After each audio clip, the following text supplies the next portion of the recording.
Good day, students. Welcome to the part 2 of the Geometry CST review questions. I'm going to be doing problems 21 to 30. As illustrated in part 1, if you want to gain access to these documents, just simply Google CST geometry released questions. Okay?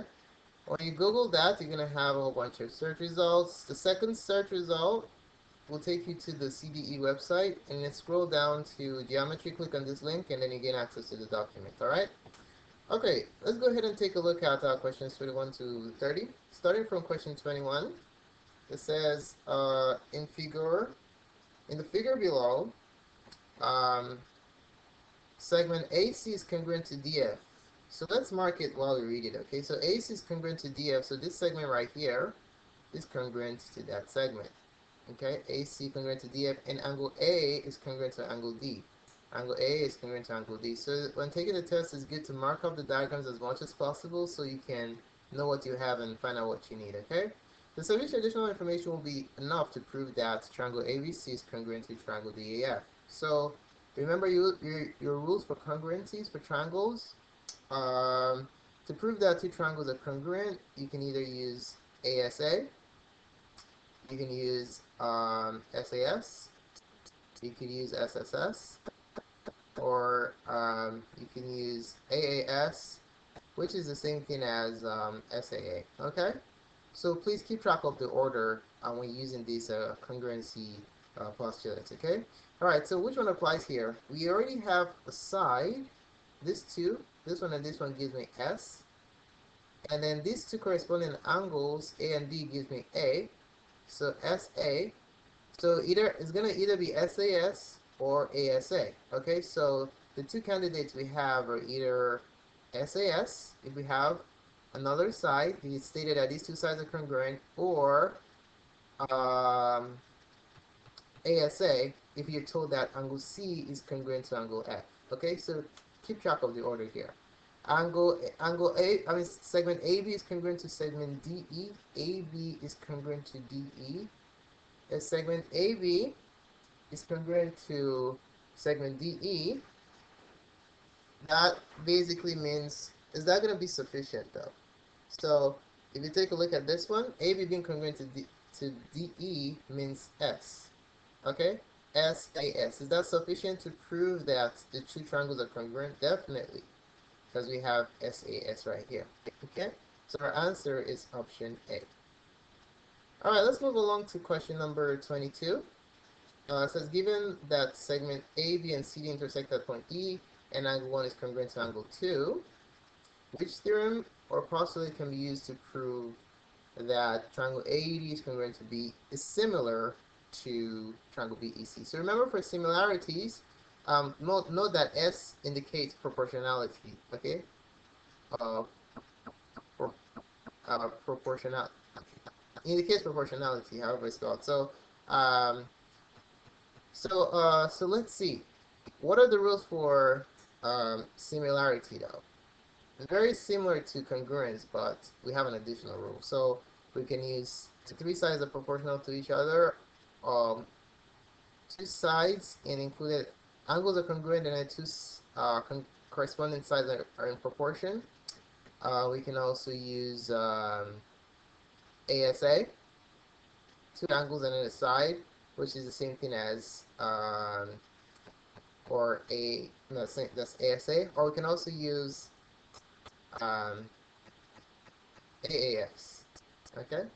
Now for similarity, there is a special rule, AAA, or just AA. These two are exactly the same.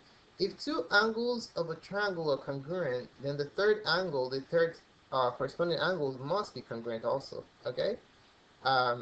By the triangle angle sum theorem. So these are the 4 rules or 5 rules you can use to establish similarity. Okay, so even note that these two are similar. If I take the S out of here, you're gonna have AA. So this one, and this one are all saying the same thing, but I like to just list them out so you don't get confused. Okay. So in this problem, we're told that A, B, and C, D have an intersection at point E. Okay. Angle 1 is congruent to angle 2, so this angle right here is congruent to that angle right here. So we have S. Since these two intersect at these two segments intersect here, we have a creation of a special kind of angle, which is called vertical angle. So this angle is congruent to this angle. Actually, this is not S, this is A. Congruent angles A. Okay, so this angle is congruent to that angle. These two angles are congruent to each other. So if these two angles are congruent to each other, this pair, then it follows that the last pair of angles are congruent to each other. So this one right here must be congruent to that angle right here. Okay? If you think about it, these were 30, 30, 60, 60. Then these two must be 90, 90 because they all add up to 180. All right? So what do we have here? We have A, and then we have another A, and then we also have the last one A.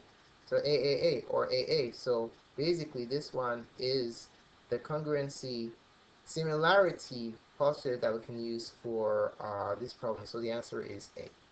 Okay? All right. Let's move on to question 23. It says, given that E is the midpoint of CD and angle C is congruent to angle D, which of the following statements must be true? So C, if E is the midpoint of this line, what does that mean? That means that that point bisects is the midpoint. That means these two segments are congruent. So this segment right here is congruent to that segment right here. Okay, let's use one tick mark. So this segment CE is congruent to DE. All right. It also saw that angle C is congruent to angle D. So this angle right here is congruent to that angle. Let's see. Which of the following statements must be true? Wait, let's look at what we have here now. This angle is congruent to that angle, we have A. This side is congruent to this side, we have S. What do we know about angle CEA and angle DEB? These two angles are vertical angles. Since this is 90, this must also be 90 degrees. So we have S. Ooh, sorry. We have A. We have A, okay? So A, those two angles, S, A. Okay, see that order? A, S, A. Okay? So what does this mean? If you have an angle and side, and if you have two angles and included side being congruent of two triangles, then that means that the two triangles are congruent. So we can see triangle ACE is congruent to triangle BDE. Okay? So what else can we tell? By CPCTC, we know that congruent parts of congruent triangles are congruent. Any part of this triangle that's congruent, that corresponding, they must be congruent, okay? So angle A and angle D, are they corresponding? Does this angle correspond with this? Absolutely not. In fact, let's mark it up. This angle right here corresponds with this angle right here, okay? So, and this side corresponds with this side, and that side corresponds with that side. Since these two triangles are congruent, that means these corresponding sides must be congruent. Angle B and angle C. Angle B and angle C are not corresponding angles, so no. This is a no, that's a no.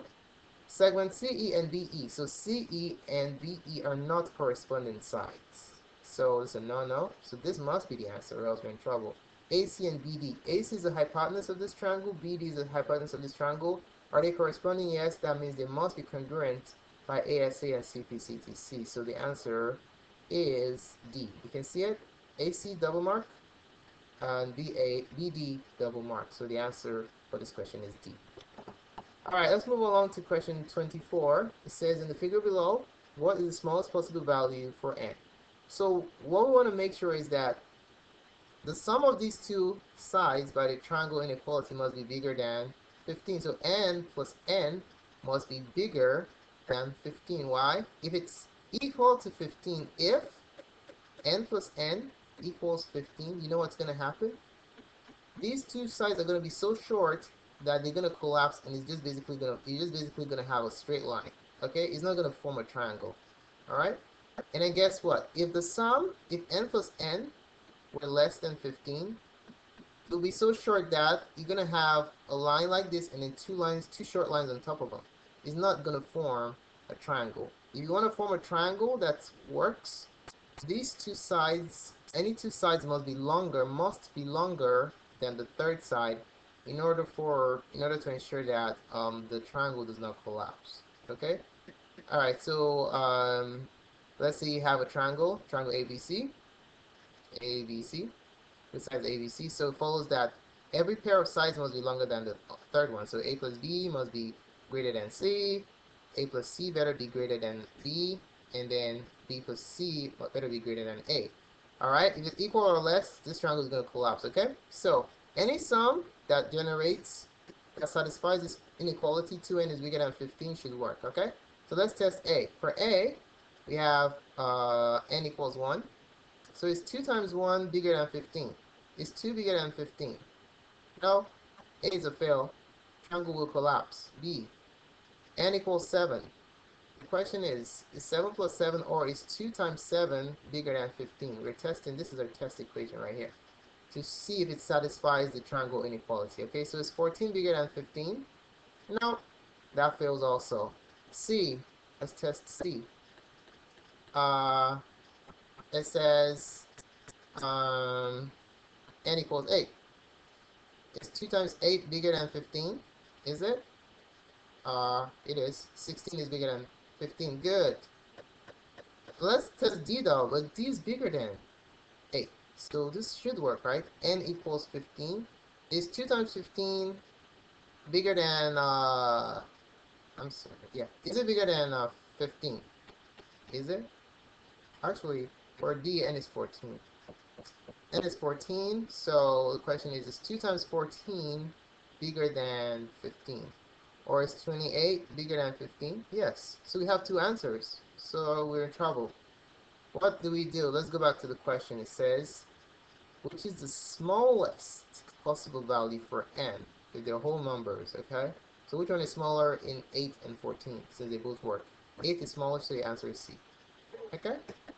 Alright, so don't forget the triangle inequality. The sum of two sides must always be bigger than the third side. Okay, let's move on to 25. It says, which of the following sets of numbers could represent the length of the sides of a triangle? So, you see they're all ordered here. So basically, if the sum of the two smallest sides is bigger than the third side, which is the biggest, then that should be good enough, okay? So we're going to label this A, B, and C. Since they're already ordered, we're going to test, is A plus B bigger than C? If that works, then we know that the others follow since A is less than C and B is less than C. Redoing this for C on the left side would be unnecessary, okay? Because this is the best combination, the smallest combination we can have. All right, so let's test these three out to see if the sum of two sides is bigger than the third side. Okay, so for A, test A. Is 2 plus 2 bigger than 5? Is 4 bigger than 5? Oh no, it doesn't work. This collapses. The sides won't be long enough to form a triangle. There's going to be a gap in the center, so this is a fail. B. Is 3 plus 3 bigger than the third side? 5. Is 6 bigger than 5? Absolutely, this works out. You can test the other two if you wanted, but it's a waste of time. So is 3 plus 5 bigger than 3? Yeah. Or is 3 plus 5 bigger than 3? Yeah. Okay? So B works. And then if you test these other ones, it's obviously fail because 4 plus 4 equals 8 is not bigger, so that's no. And this one, 5 plus 5 is 10, is not bigger than 15. No. So cancel, cancel, cancel. Answer is B. That goes your final answer. Alright? Okay, let's move along to question 26. It says, in the accompanying diagram, parallel lines L and M are cut by a transversal. Which statement about angles 1 and 2 must be true? Remember, when you have a parallel line cut by a transversal, if the angles look congruent, guess what? In most cases, they are. If the angles do not look, they look non-congruent, they're not congruent. If they don't look congruent, guess what? They are supplementary. Okay, they are congruent here. Here they're supplementary, okay? That's how always what the case is, alright? So you have two parallel lines cut by a transversal, just eyeball the angles. If they look the same, they are. If they're not, If they look different, then they must be supplementary, okay? So what am I saying? This one and this one, do they look the same? Yes, guess what they are, okay? How about this one and this angle right here and this angle? These two are same side interior angles. Guess what? They don't look the same, and guess what? As a result of that, they must be supplementary because this one is an alternate with that from a linear pair, and then you're supplementary. So this is just a neat shortcut to keep in mind. Okay, so let's go ahead and work on the problem.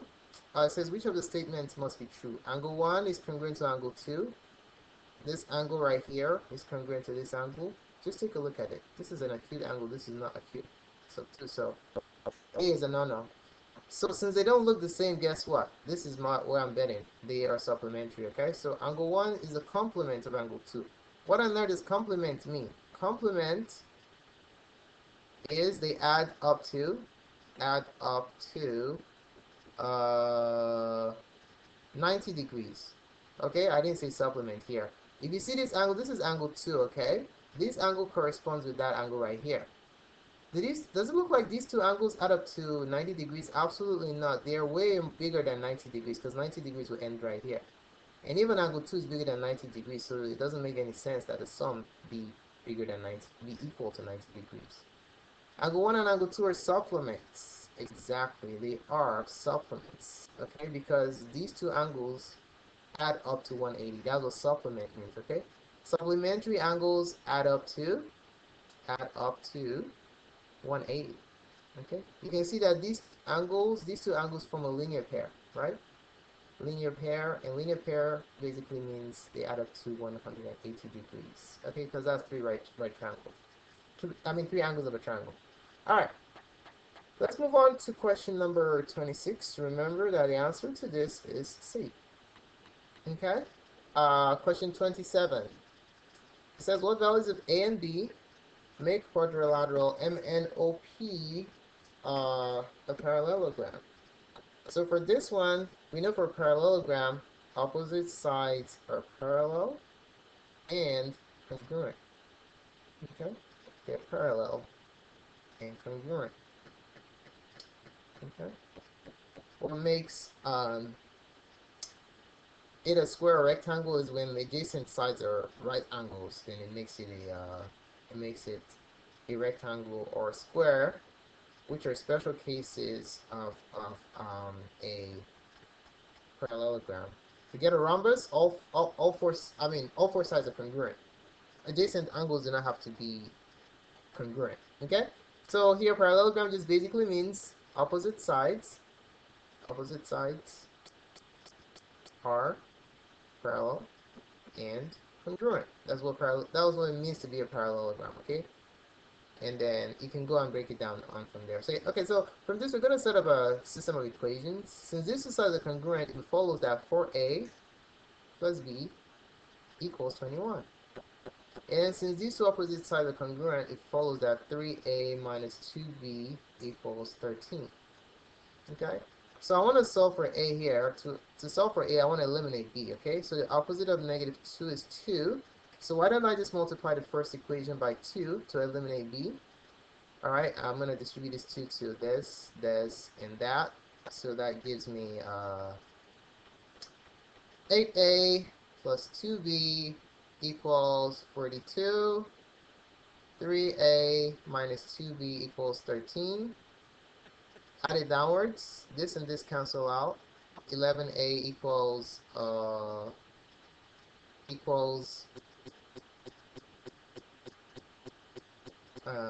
55. Okay. Divide both sides by 11. And then you're going to have a equals 5. So which one is the answer? The answer is B. Okay? Alright, let's move on to question number 28. Question 28, it says quadrilateral ABCD is a parallelogram. If adjacent angles are congruent, which statement must be true? Okay, so as a parallelogram, and adjacent angles are congruent. So if you have a quadrilateral and adjacent angles are congruent, that means an angle next to each other, they look the same. What does that mean? The only possible way we can have it, let me draw you one case of a parallelogram, okay? So look at this, check out this parallelogram right here. Okay, check out this parallelogram.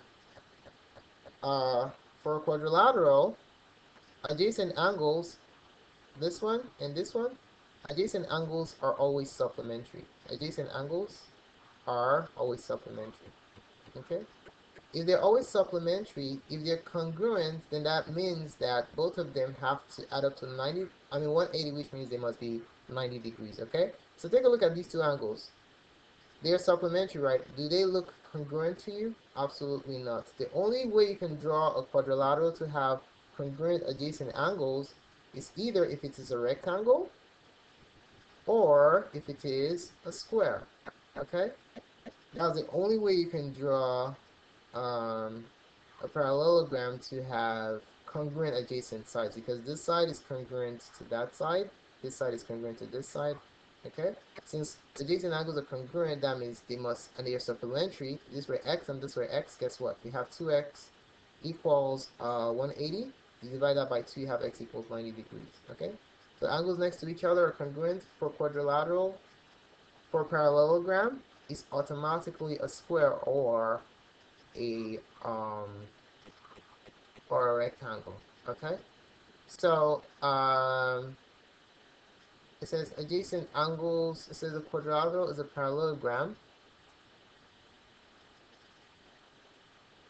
All right, so in this case we have a duality here. A square satisfies the answer. This satisfies the answer, and a rectangle satisfies the answer. So what can we confidently say the answer is here, since it could be either a square or a rectangle? Well, it never said that all four sides are congruent, so we do not know for sure if it's a square, because we know that a square is a special kind of rectangle, okay? Since they didn't make any specific reference to the side lengths, opposite side to all four sides being congruent, the safe answer will be a rectangle, because all rectangles satisfy this condition right here. So we have to be safe. So since since all squares are rectangles, we have to select the bigger set, since we don't know if the problem that is being talked about has all four sides being congruent or not. We don't know about all four sides. We just know that adjacent angles are congruent. So since that special case was not mentioned, to be safe, we have to select C as our answer. Okay, because remember, all squares are rectangles, right? Because a square is a special case of a rectangle, but not all, absolutely not all rectangles are squares, okay? Rectangles are squares. So in this problem we don't know if we're talking about a unique kind of rectangle where the length is smaller than the width, okay? We don't know. So if you don't know exactly what the specifics is, you have to be as general as possible. So rectangle is a perfect answer for this problem, okay? All right, let's advance to question number 29. It says, for the quadrilateral shown below, what is measure of angle A plus measure of angle C? We know that the sum of angles in a quadrilateral, sum of angles in a quadrilateral, in a quad, is basically two right angles. Two right angles. What does that mean?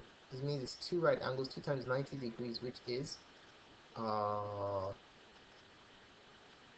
actually it's not two right angles, it's four right angles. I'm sorry, four right angles. Okay, so if you multiply four right angles, you're gonna have 360 degrees.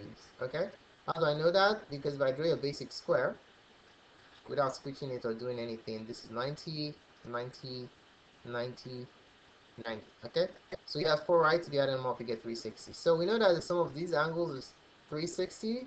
So what is the sum of A and C? If I add these two and subtract it from the total sum, that will give me the answer. Okay, so the total is 360 degrees. So I've got to subtract this 2 from there to get measure A plus measure of angle A plus measure of angle C. So measure of angle A plus measure of angle C is basically the total minus what we know, which is 95 plus 32. in parentheses, okay?